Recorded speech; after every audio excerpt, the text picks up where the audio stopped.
So one of the worst things that you can do in the gym is ask the wrong person for advice. Training advice, diet advice, general body composition advice, all of it. It will send you down the wrong path and ultimately waste your time. The biggest guys in my gym train the worst. They have terrible technique, train with no control, yet they have guys coming up to them week in, week out, asking for training advice. No joke.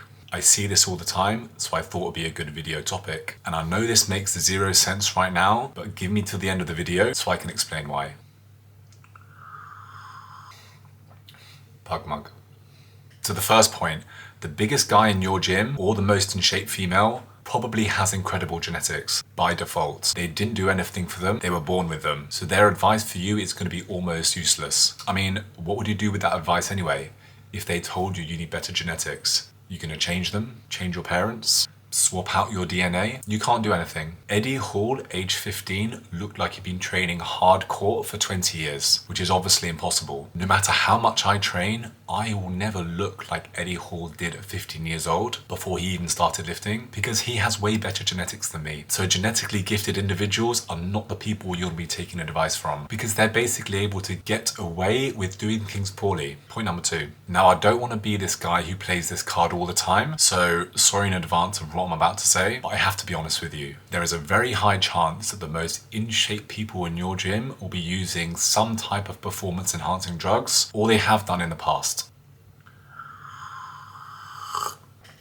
Because they're so prevalent in gyms worldwide now that I would be doing you a disservice if I didn't mention it in this video. And thanks to social media and everything that comes with it, our perception of what constitutes a good physique has been completely blown out of the water. 20 years ago, if you had abs, you were in great shape, regardless of your other body parts. Now, having good abs is just a prerequisite. You have to have abs now, but you also have to have amazing legs, big arms, toned shoulders, a well-developed back. You need the whole package. Physique-wise, the bar is being set higher each and every year, partly down to widespread drug use. Look, that same 20 years ago, only hardcore bodybuilders were using steroids. Now, regular gym goers in commercial gyms, Joe Blogs, his girlfriend, all his friends, may or may not be using them as well. And asking someone who's on performance enhancing drugs for training advice or diet advice might not be the best thing that you can do if you're natural. Because what works for them may not work for you. Another good example about this, take professional footballer Jack Grealish. His calves are legendary. He has some of the best calves going in any sport. And yet,